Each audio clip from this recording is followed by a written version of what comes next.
Hello friends, welcome to all. आज हम NCERT का 6th क्लास का 3rd चैप्टर पढ़ने जा रहे हैं जिसका नाम है तंतु से वस्त्र तक। तो इसके अंदर हम पढ़ेंगे कि एक वस्त्र जब बनता है तो उसकी जर्नी कहाँ से स्टार्ट होती है, वस्त्र कितने प्रकार के होते हैं, किस तरह से वस्त्र बनता है, हमें दुकानों पे जो वस्त्र मिलते हैं वो किस किस तरह के होते हैं और कहाँ कहाँ से वो आते हैं और कैसे बनते हैं। ये सभी चीज़ें हम इस पाठ में पढ़ेंगे, तो आप इस वीडियो को एंड तक देखना ना भूलें। तो स्टार्ट करते हैं स्टूडेंट्स। तंतु से वस्त्र तक, तीसरा चैप्टर एनसीईआरटी साइंस। अब आप लोगों को पता है कि वस्त्र कितने प्रकार के होते हैं। हम जो भी कपड़े पहनते हैं वो कपड़े कई बार हम सूती डालते हैं, कई बार हम ऊनी कपड़े डालते हैं, नायलॉन भी सुना होगा आपने, सिल्क भी सुना होगा आपने। तो अलग अलग तरह के वस्त्र होते हैं। जब हम कपड़े की दुकान पे जाते हैं तो हमसे दुकानदार पूछता है ना कि आपको किस टाइप का कपड़ा चाहिए, भाई सूती कपड़ा दिखाऊं या आपको मिक्स में दिखाऊं या नायलॉन दिखाऊं या रेशमी दिखाऊं, किस तरह का आपका कपड़ा है। तो इससे हमें क्या पता चलता है कि जो कपड़े हैं, कपड़े की वैरायटी है वो अलग अलग तरह की होती है। तो हम यहाँ पे बात करते हैं कि जो कपड़े हैं वो दो तरीके के होते हैं। सबसे पहले एक तो होता है प्राकृतिक रूप से जो हमें कपड़ा मिले, ठीक है। दूसरा होता है जो कृत्रिम रूप से कपड़ा मिलता है। जो प्राकृतिक रूप से कपड़ा मिलता है वो कैसे कैसे मिल सकता है, या तो पौधों से मिलेगा प्राकृतिक रूप से कपड़ा, या फिर दूसरा मिल सकता है हमें जंतुओं से।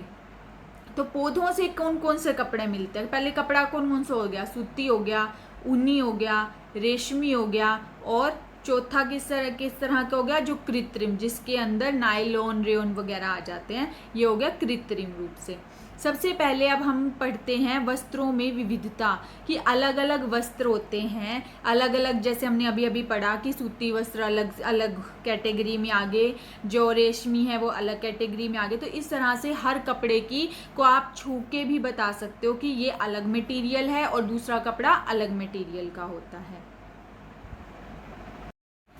अब जैसे हम कोई कपड़ा लेते हैं, जैसे कि यहाँ पर लिया हुआ है, इस कपड़े के अगर हम धागे को निकालते हैं अलग अलग, उस कपड़े के धागे को निकालते हैं तो उस जो एक धागा है उस धागे को क्या बोलते हैं, तंतु बोलते हैं। तंतुओं से मिलके धागा बनता है, फिर धागों से मिलके उनको बुनाया जाता है, फिर उससे कोई भी कपड़ा बनाया जाता है। इस तरह से जो धागा, जो छोटे से छोटा जो धागा होता है, धागे को भी अगर हम उसके आगे के सिरे से हम क्या कर सकते हैं, अगर हम उसको कई बार इस तरह से हाथ के साथ ऐसे ऐसे धागे को करते हैं तो वो भी कई सारी लड़ियों में टूट जाता है।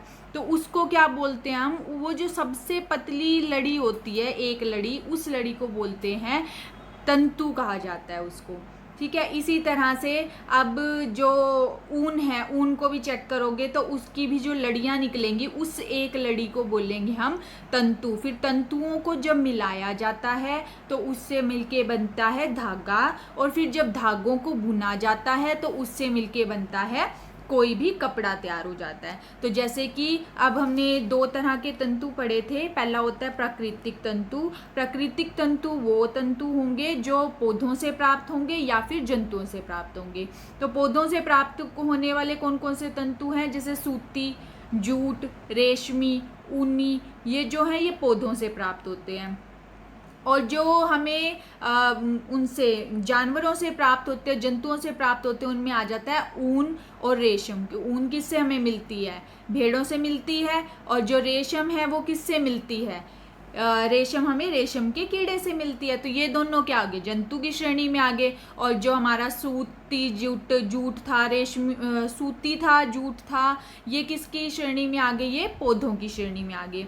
और एक तीसरा कौन सा हुआ हमारा, जिसकी बात हम करते हैं, कृत्रिम का।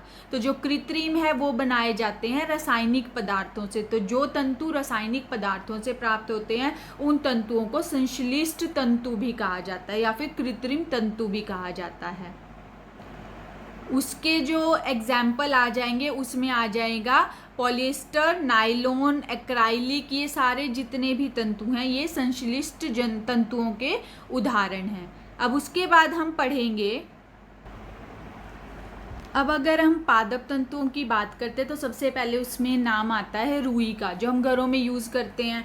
कहाँ कहाँ यूज़ करते हैं हम रुई का? तकियों में भी भरते हैं, अपने गद्दे रजाई सर्दियों में भरते हैं, ठीक है। और सबसे ज़्यादा हम यूज़ करते हैं मंदिरों में, जब हम बत्तियाँ बनाते हैं तब भी हमें रुई का प्रयोग किया जाता है। तो जो रुई है, रुई की जो छोटी छोटी लड़ियाँ होती हैं, पतली पतली जो लड़ियाँ होती है, वो किससे बनती है? रुई किससे बनती है? कपास के तंतुओं से ही बनती है। तो मतलब उसमें जो सबसे पहला जो तंतु होता है वो किस चीज़ का होता है? कपास का होता है।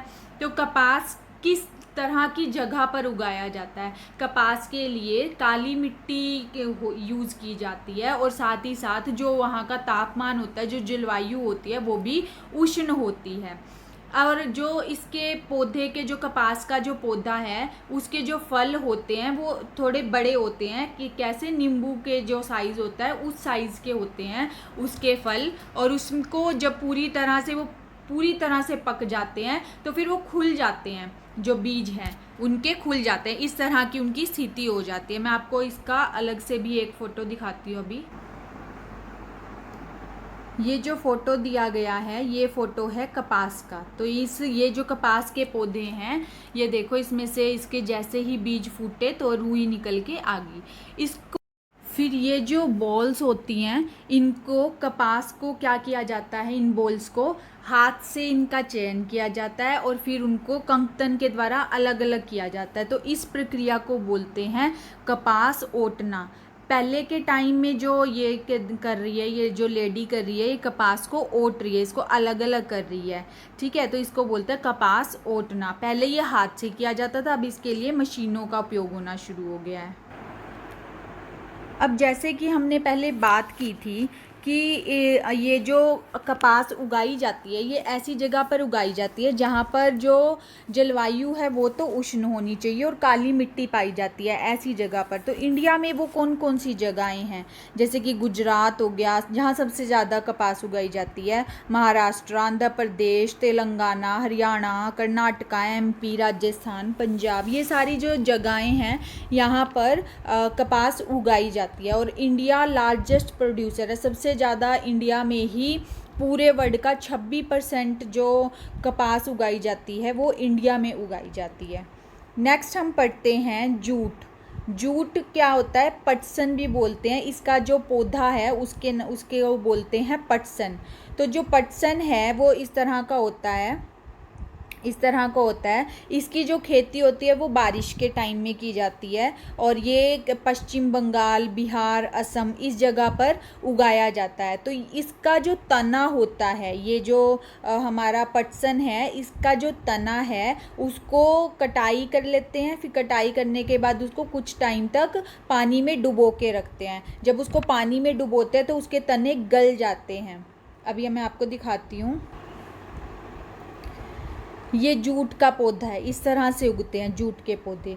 जैसे ये जूट का पौधा उग गया, बड़ा हो गया, फिर इसके तनों को काटते हैं, काट के फिर इसे पानी में भिगोते हैं। तो जब पानी में भिगोते हैं तो ये इस तरह से आ जाता है। पानी में भिगो दिया इनको, इनकी ये अलग हो गई, अब इसके रेशे निकल के आ गए। फिर इसको क्या किया जाता है? इससे ये कपड़ा बनाया जाता है, जूट बनाया जाता है। तो जूट का कपड़ा भी होता है, जूट से रस्सियाँ भी बनती हैं। तो इस टाइप से जूट बनाया जाता है। अब देखो, हमें तंतु के बारे में पता चल गया, हमें ये पता चल गया कि कितने तरह के वस्त्र होते हैं, ठीक है, और कहाँ कहाँ से हमें उनको वस्त्रों की प्राप्ति होती है, कि कौन से पौधे से हमें मिलते हैं, या फिर कौन से जंतु से हमें मिलते हैं ये, और या फिर रासायनिक पदार्थों से हमें तंतु मिलते हैं। ये चीज़ें हमें पता लग गई है। अब हमें तंतुओं के बारे में पता चल गया, तो उसके बाद अब हमें धागा बनाना है। तो जो धागा होता है उसकी कताई कैसे होती है? सबसे पहले हम बात करते हैं यहाँ पे सूती धागे की कताई कैसे होती है।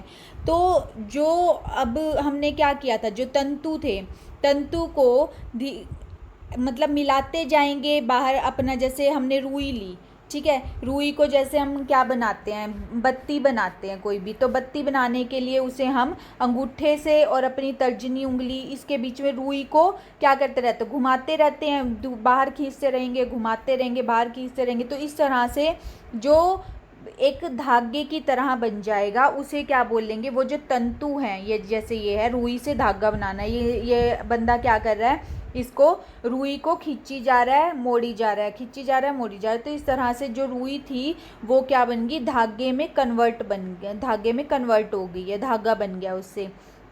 दूसरा क्या तरीका होता था, चरखा, ये लेडी चरखा कात रही है, तो चरखा कात के भी जो रुई थी उसको कन्वर्ट किया जाता था धागे में।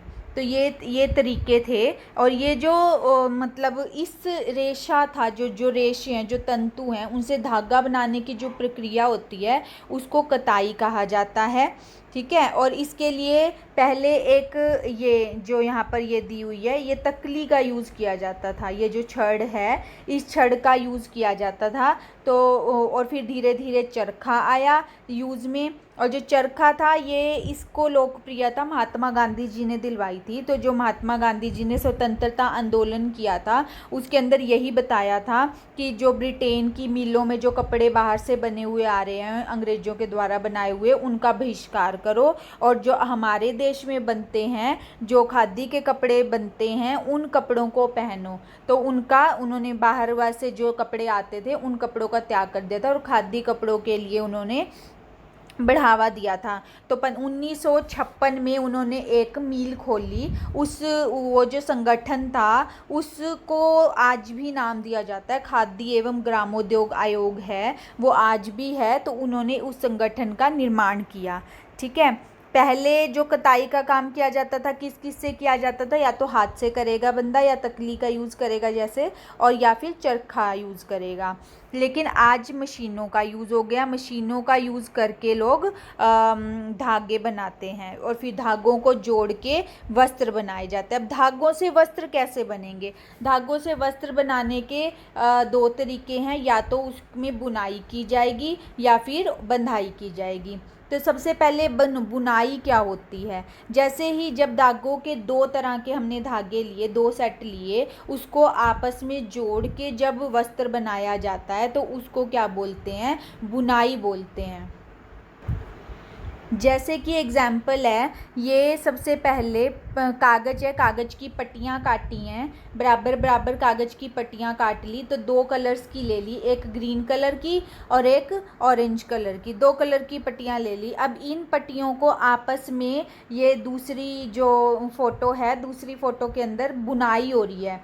ठीक है। एक के अंदर एक, दो को इस तरीके से बुना जा रहा है दोनों पट्टियों को। तो दोनों पट्टियों को जब बुन के इस तरह से, जो दो सेट थे पट्टियों के, ग्रीन वाली पट्टी थी और एक ऑरेंज वाली पट्टी थी, तो ये जो हमारी तीसरी पिक्चर है ये बन जाती है। तो यानी कि इस तरह से इसकी जगह अगर हम धागे ले लेंगे तो जो बुनाई होगी उसे वस्त्र की बुनाई बोल देंगे। ये कागज़ की पट्टियों से बुनाई की गई है। तो जब दो अलग अलग सेट होते हैं धागों के और उनको आपस में व्यवस्थित करके जोड़ा जाता है तो उस प्रक्रिया को बोला जाता है बुनाई।